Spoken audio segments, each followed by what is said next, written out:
Today's episode of the Riderflex podcast is sponsored by our friends at Zero Shoes, the most comfortable, versatile sandals and shoes your feet will ever love.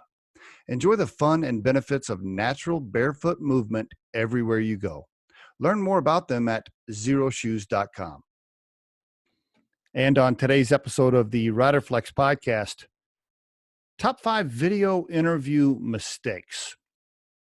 Now, I've touched on this topic before, but this is, I'm recording this on April 12th, 2020, right in the middle of the coronavirus situation. So lots of people being asked to work from home. So really, this episode would apply for anybody that's now being challenged with routine video conferences, routine video meetings. Maybe you've been pushed into a, working remotely situation, and you've never used Zoom or all the rest of the tools that you can use for video conferences. So timely probably for me to put this out. I'm going to mention these top 5 mistakes that job candidates make jumping on video, but really it applies to anybody using video for any kind of meeting. Here are the top 5 things I see people, screw up basically. You ready? Number 1, technically they're not ready for the meeting to start. So they end up burning 5-10 minutes, getting the mic set up right, or the lighting or the audio, or they didn't download something they need ahead of time. Their internet speed is crappy, or, there's glitches in it, something like that. Anything with regards to the setup, right? What I call the tech setup. They're just not ready. And so they end up, looking like they don't know what they're doing. Okay. The person on the other end thinks, oh, geez, they're not tech savvy. That's how it looks, whether you are or not. It looks like you didn't prepare. It looks like you didn't do your homework. Looks like you didn't get ready for the meeting ahead of time, that you didn't check anything. So you took the meeting lightly, et cetera, et cetera. There's so many vibes that come from you not being ready for the meeting to start. I mean, just think about it for a minute. Let that sink in.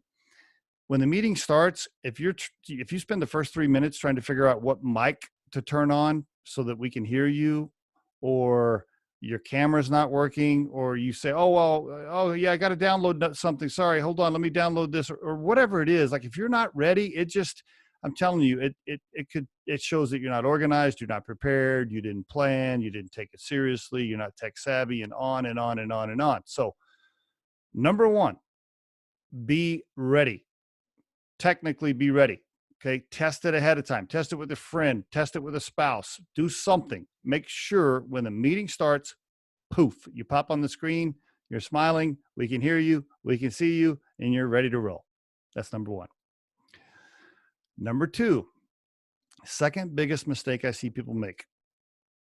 The video angle, the angle at which we're looking at you. Guess what angle I usually see? I'm usually looking right up somebody's nose, right? Like right up their nostril, because they're using a laptop and they're staring down at the screen like this, and the video's looking up at them. And so I'm looking up into your nose and mouth when you're trying to talk. Yeah, it's funny, isn't it?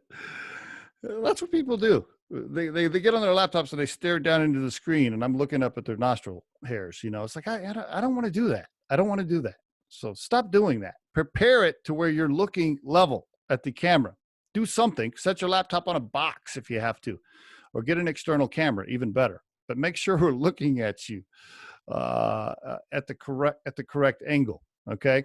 Try not to laugh, but it's just a killer when people do that. I don't understand what they're doing. Like, I don't want to look up at you like that. Like, it's almost like my face is in your lap and I'm looking up at you. Okay. I don't want to do that. I could do a podcast just on that, podcast episode just on that topic. Okay.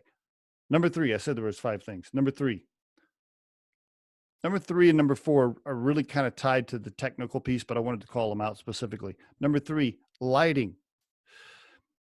Okay.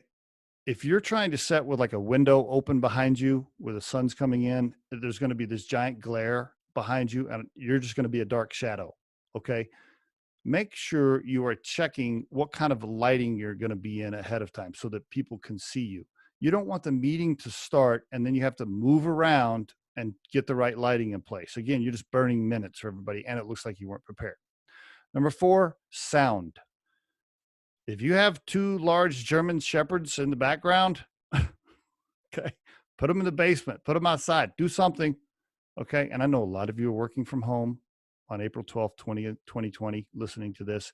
You got kids at home and everybody else is at home. We're all at home trying to work right now because of the coronavirus, but you're going to have to put people in a quiet room during important meetings. So you're going to have to get to a quiet space as much as possible. Try to. Anyway, it's the background noise. Remember, you don't want anything to take away from your presence as a job candidate or even as a participant on a team conference call. Anything that takes away from you and your skill set is a bad move. Okay, so don't let that be lighting or sound in any way. And on the sound, of course, yeah, I already talked about it, but the mic, just make sure that we can hear you and it's a good mic. Number 5, the background in general. Now, earlier I mentioned the lighting in the background causing shadows, but just the background in general. You'd be surprised at how often people will jump on a video interview and I can see, behind them, there's a shot of the kitchen with trash coming out of the trash can onto the kitchen floor, or maybe they're in their bedroom and it's a bed behind them and the bed's all unmade and, covers everywhere and messy. Just all kinds of stuff. Be aware of what's behind you. Again, you don't want anything to take away from you, right? The concentration needs to be on you, the job candidate, or you, the participant in the meeting. You don't want people looking past your face on the screen and going, well, what is that in the background? I don't know what that is. Is that like a leftover pizza box, or what is that? Like, you just don't want that. Those are all distractions. You don't want that. So make sure behind you is a professional backdrop. By the way, green screen kits are available on Amazon for like $79. That's how I have this fake background behind me, by the way. Easy to use, super cheap. You can set it up in 5 minutes, and then you can put whatever virtual background you want on there. These days, things like Zoom, which is what we use here at Riderflex, you can make a virtual background of whatever you want. That helps a bunch. Then you don't have to worry about what your background looks like. Okay, so there are your top 5 video interview mistakes. And there's your Riderflex tip of the day. The Riderflex podcast features entrepreneurs, business executives, and the stories behind how they got there, as well as daily tips on career advice and job interviews. Our show can be heard just about anywhere these days, but you can visit riderflex.com and click on the podcast page to hear all the previous episodes and learn more about the recruiting and consulting services we provide. Contact us at the email address info@riderflex.com or 888-964-5876. Thanks so much for listening, and if you enjoy our show, please be sure to subscribe to our channel and like the episodes.